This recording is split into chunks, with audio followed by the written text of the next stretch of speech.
Hello friends, आप सभी का स्वागत है इस चैनल में। इस वीडियो में हम 20 इंपॉर्टेंट क्वेश्चन कवर करेंगे। तो हमारा फर्स्ट क्वेश्चन है, which of the following was another name of Pataliputra. निम्नलिखित में से कौन सा पाटलिपुत्र का दूसरा नाम था। तो यहाँ पे आपको बताना ऑप्शन में से कौन सा पाटलिपुत्र का अनदर नेम है। तो option B the right answer है कुसुमपुर।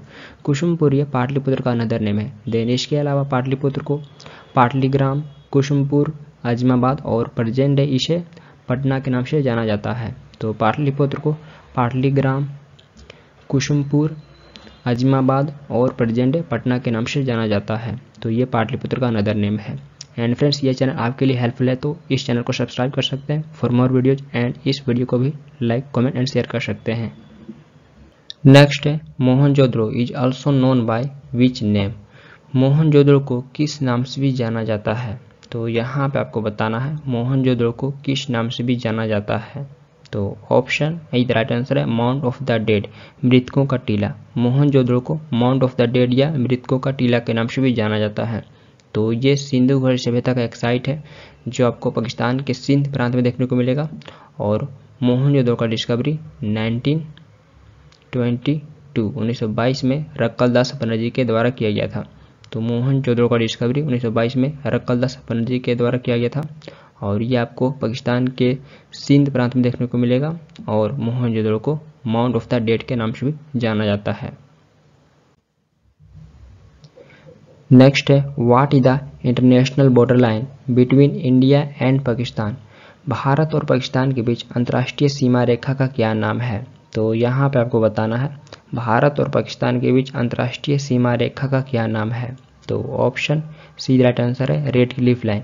भारत और पाकिस्तान के बीच अंतर्राष्ट्रीय सीमा रेखा का नाम रेड क्लिफ लाइन है। तो ये बॉर्डर इंडिया एंड पाकिस्तान को सेपरेट करती है। तो ऑप्शन सी राइट आंसर है रेड क्लिफ लाइन। और मैकमोहन लाइन ये चाइना और इंडिया के बॉर्डर को सेपरेट करती है। तो चाइना और इंडिया के बॉर्डर को मैकमोहन लाइन के नाम से जाना जाता है। तो ये दोनों फैक्ट इंपॉर्टेंट है। नेक्स्ट है, which is the highest plateau in the world. विश्व का सबसे ऊंचा पठार कौन सा है। तो option B the right answer है तिब्बतन प्लेट्यू। तिब्बतन प्लेट्यू ये विश्व का सबसे ऊंचा पठार है और इसे रूफ ऑफ द वर्ल्ड के नाम से भी जाना जाता है। तो तिब्बतन प्लेट्यू को रूफ ऑफ द वर्ल्ड के नाम से भी जाना जाता है और ये विश्व का सबसे ऊंचा पठार है। तो option B the right answer है। नेक्स्ट है, who compose the national song Vande Mataram. राष्ट्रीय गीत वंदे मातरम की रचना कौन किए हुए थे। तो यहाँ पे आपको बताना है राष्ट्रीय गीत वंदे मातरम की रचना कौन किए हुए थे। तो option D the right answer है बंकिम चंद्र चटर्जी। बंकिम चंद्र चटर्जी राष्ट्रीय गीत वंदे मातरम की रचना किए हुए थे। तो वंदे मातरम को हम इनके उपन्यास आनंद मठ से लिए हुए। तो ये भी एग्जाम क्वेश्चन पूछे जाते हैं किस उपन्यास से लिया गया है। तो इनके उपन्यास आनंद मठ से लिया गया है और आनंद मठ की भी रचना इन्हीं के द्वारा किया गया था। तो option D the right answer है वंदे मातरम की रचना बंकिम चंद्र चटर्जी जी के द्वारा किया गया था। नेक्स्ट है, who gave the slogan Swaraj is my birth right and I shall have it. Swaraj मेरा जन्म से अधिकार है और मैं इसे लेकर रहूंगा, ये नारा किसने दिया था। तो यहाँ पे आपको बताना है स्वराज मेरा जन्म से अधिकार है और मैं इसे लेकर रहूंगा, ये नारा किनके द्वारा दिया गया था। तो option C the right answer है बाल गंगाधर तिलक। तो ये नारा बाल गंगाधर तिलक के द्वारा दिया गया था और इनको लोकमान्य के नाम से भी जाना जाता है। तो ये नारा इनके द्वारा दिया गया था। नेक्स्ट है, where is the headquarter of international monetary fund located. अंतर्राष्ट्रीय मुद्रा कोष का मुख्यालय कहाँ स्थित है। तो इंटरनेशनल मॉनेटरी फंड को शॉर्ट फॉर्म में IMF कहा जाता है। तो यहाँ पे आपको बताना IMF का हेडक्वार्टर कहाँ पे लोकेटेड है। तो option D the right answer है वाशिंगटन DC। वाशिंगटन DC में IMF का हेडक्वार्टर लोकेटेड है और वाशिंगटन DC आपको USA में देखने को मिलेगा, ये USA का कैपिटल है। तो यहाँ पे IMF का हेडक्वार्टर लोकेटेड है। नेक्स्ट है, where is the headquarter of world bank located.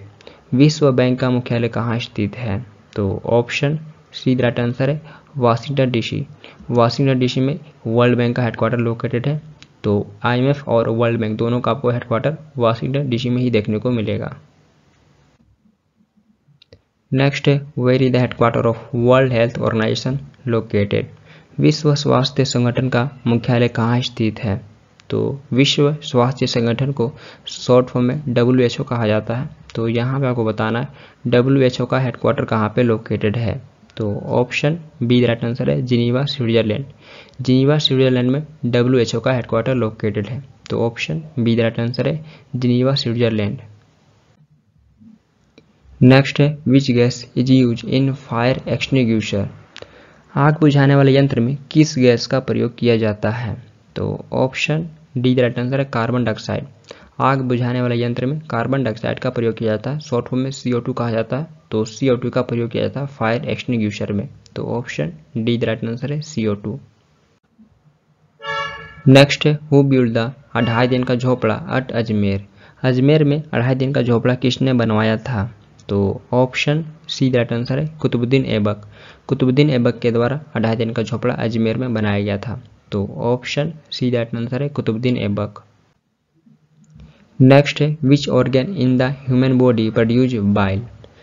मानव शरीर में कौन सा अंग पित्त का निर्माण करता है। तो यहाँ पे आपको बताना है मानव शरीर में कौन सा अंग पित्त का निर्माण करता है। तो option B the right answer है लीवर। यकृत ये मानव शरीर में पित्त का निर्माण करता है। तो option B the right answer है लीवर। नेक्स्ट है when was the quit India movement started. Bharat छोड़ो आंदोलन की शुरुआत कब हुई थी। तो यहाँ पे आपको बताना है क्विट इंडिया मूवमेंट को कब शुरू किया गया था। तो option A the right answer है 8 अगस्त 1942। 1942 में क्विट इंडिया मूवमेंट को शुरू किया गया था। तो यह मूवमेंट महात्मा गांधी द्वारा ऑल इंडिया कांग्रेस कमेटी के मुंबई सेशन में शुरू किया गया था और इसी मूवमेंट में महात्मा गांधी जी के द्वारा डू और डाई का नारा दिया गया था। तो डू और डाई का स्लोगन इसी मूवमेंट में महात्मा गांधी जी के द्वारा दिया गया था। तो ये भी एग्जाम क्वेश्चन पूछे जाते हैं डू और डाई स्लोगन ये किस मूवमेंट से रिलेटेड है। तो ये क्विट इंडिया मूवमेंट से रिलेटेड है और ये मूवमेंट 8 अगस्त 1942 में शुरू किया गया था। तो ये डेट भी इम्पोर्टेंट है। नेक्स्ट है in which town the Alaknanda and Bhagirathi rivers combine and form Ganga river. Alaknanda और भागीरथी नदी किस शहर में मिलकर गंगा नदी बनाती है।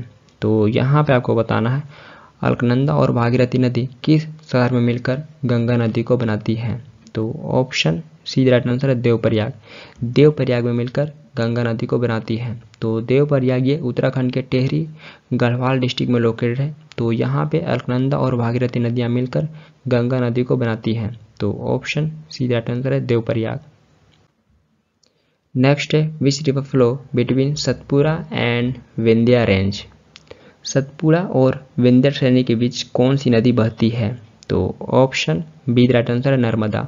सतपुड़ा और विंध्या रेंज के बीच में नर्मदा नदी बहती है। तो option B the right answer है नर्मदा। नेक्स्ट है the Narmada river has its source at. Narmada नदी का उद्गम स्थल है। तो यहाँ पे आपको बताना है नर्मदा नदी का उद्गम कहाँ से होता है। तो option C the right answer है अमरकंटक। नर्मदा नदी का उद्गम अमरकंटक से होता है। तो मध्य प्रदेश के कानपुर डिस्ट्रिक्ट के अमरकंटक से नर्मदा नदी का उद्गम होता है। तो option C the right answer है अमरकंटक। नेक्स्ट है which range separates the Narmada and Tapti reverse. कौन सी श्रेणी नर्मदा और ताप्ती नदी को अलग करती है। तो यहाँ पे आपको बताना है कौन सी श्रेणी नर्मदा और ताप्ती नदी को अलग करती है। तो option D the right answer है सतपुड़ा। सतपुड़ा रेंज ये नर्मदा और ताप्ती नदी को अलग करती है। तो इससे पहले हम डिस्कस किए हुए थे सतपुड़ा और विंध्या रेंज को कौन सी नदी अलग करती है। तो नर्मदा, और यहाँ पे आपसे पूछ रहा है नर्मदा और ताप्ती नदी को कौन सी रेंज अलग करती है। तो ये सतपुड़ा रेंज है जो इन दोनों नदी को सेपरेट करती है। नेक्स्ट है India's plain land area is about. Bharat का मैदानी भाग लगभग है। तो option B the right answer है 43%। भारत का मैदानी भाग लगभग 43% है। तो भारत के टोटल एरिया का 43% में आपको प्लेन एरिया देखने को मिलेगा। तो option B the right answer है 43%। नेक्स्ट है what percentage of the total area of India is covered by mountains. Bharat के कुल क्षेत्रफल का कितना प्रतिशत भाग पर्वतों से कवर है। तो यहाँ पर आपको बताना भारत के टोटल एरिया का कितना % भाग माउंटेन से कवर है। तो option B the right answer है 30%। भारत का टोटल एरिया का 30% भाग माउंटेन से कवर है और 43% में आपको प्लेन एरिया देखने को मिलेगा और 27% में प्लेट्यू पठार देखने को मिलेगा। तो ये भारत का टोटल एरिया है। 43% में प्लेन एरिया देखने को मिलेगा, 30% में माउंटेन देखने को मिलेगा और 27% में प्लेट्यू पठार देखने को मिलेगा। नेक्स्ट है which plateau lies between Vindhya and Satpura range. Vindhya और सतपुड़ा पर्वतमाला के बीच कौन सा पठार स्थित है? तो ऑप्शन इधर आंसर है मालवा प्लेट्यू। विंध्या और सतपुरा रेंज के बीच में मालवा प्लेट्यू स्थित है। तो ऑप्शन इधर आंसर है मालवा प्लेट्यू। नेक्स्ट है which the highest peak in the western Ghat.